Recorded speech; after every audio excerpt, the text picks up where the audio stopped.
subsidize some of these drugs, and even access to healthcare can also be subsidized, especially because they realize and they know that they are vulnerable citizens amongst us. Subsidizing them is one thing if they are available in they are government available, hospitals. yes. Because most times when you go to government hospitals where services are not as expensive as private hospitals, you don't see the drugs. You are being asked to go out there to buy the drugs. And when you go to an independent pharmacy, you can't tell them how much to sell their drugs because you don't import the drugs for them. So these are the issues. And I think we should also lightly address the fact that some of these drugs, you might take them and you might not even get They're not as effective as and that's possible. because it's either fake or expired. Yes, so I really think the government needs to look into this and work on it, especially if you put the lives of your citizens at top priority. I think that issues like this should be addressed critically. And it's time for us to have our own pharmaceutical company in Nigeria where we Definitely, produce our drugs. It's not out of place that we Yes. have a pharmaceutical company owned by the federal government. Our pharmacist is nodding because she agrees with us. She agrees with us. She'll tell us her thoughts. Anyway, you can see that it's a ladies' world this morning on the ride. We have a pharmacist with us right here in the studio. We're talking about something quite important. We're talking about a health issue. Let me introduce our pharmacist. She is pharmacist Francisca Nwajike. She's a public health. Good morning. Good Thank morning, you for having Francisca. me. Welcome. Thank you. All right, you listened to that segment before we came on air. What's your take? You're a pharmacist, so you know. When we talk about high cost of drugs, you know what Nigerians are talking about. Let's have your take on it. Okay. Truthfully, I understand because as much as I'm a pharmacist, we give the medicines. We also take the medicines from time to time ourselves because we are human beings too. Yeah. So it's really sad. It's really sad that most of the medicines that we use are imported. And so when these companies leave the country, leaving individuals to import these medicines and sell them to us, it causes the price to be that high. So, yeah. I was smiling because the topic came up when I am here. So it's as though I'm being attacked somehow. No, we're not attacking me. you. We know it's not your fault actually because, like I said, you can't tell them. They know how much it costs They to bought it, import yes. the drugs into the country. So the federal government cannot tell them, oh, this is how much drugs Sell it like should be this. sold. Yes. So it's a problem that needs to be addressed. Anyway, this morning we're not going to be talking about drugs. We're going to be talking about a health issue, hypotension, also known as low blood pressure. I think most Nigerians know high blood pressure.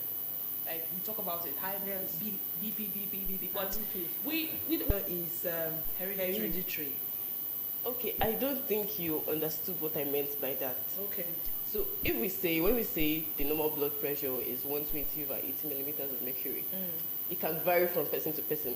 Just the way you would not see two people that are exactly the same or look exactly the same. Okay. That is the same way two people's blood pressure, normal blood pressure, cannot be the same. Okay, so that was what I meant by varying from person to person or from place to place. Okay. Yes. So what causes hypotension, low blood pressure? Okay, low blood pressure has a lot of causes. Some, like I said, is from the family. That is normal for them, so long as they don't have the symptoms associated with. What defines low blood pressure most times is the symptoms associated with it. Okay. So when somebody presents with those symptoms, that is when you be watched while you do that, not that you just carry salt and go and put your water on your own. Like you rightly said, most Nigerians know they will talk about high blood pressure, but they rarely talk about low blood pressure. Yeah. What are the symptoms a person would have for him or her to know that something is wrong and go to the hospital? What are the symptoms of low blood pressure? The most common symptoms of low blood pressure are lightheadedness. People eventually faint, and then you feel weak, lethargy. Those are the most common symptoms of hypertension. And then sometimes you have nausea too. That is, you feel like throwing up. That is because your stomach is not getting enough supply of blood to that, because your normal blood pressure helps to circulate blood all around your body.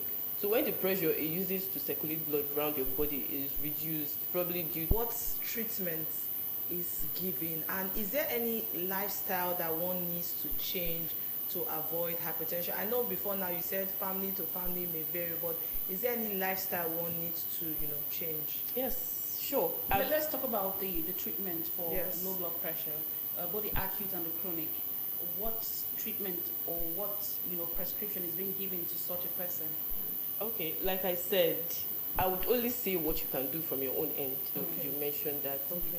So you have to stay hydrated, drink water. I did not mean that you should drown yourself. Okay. So that, yeah, drink water, little sips of water from time to time, and then you can eat little food per time.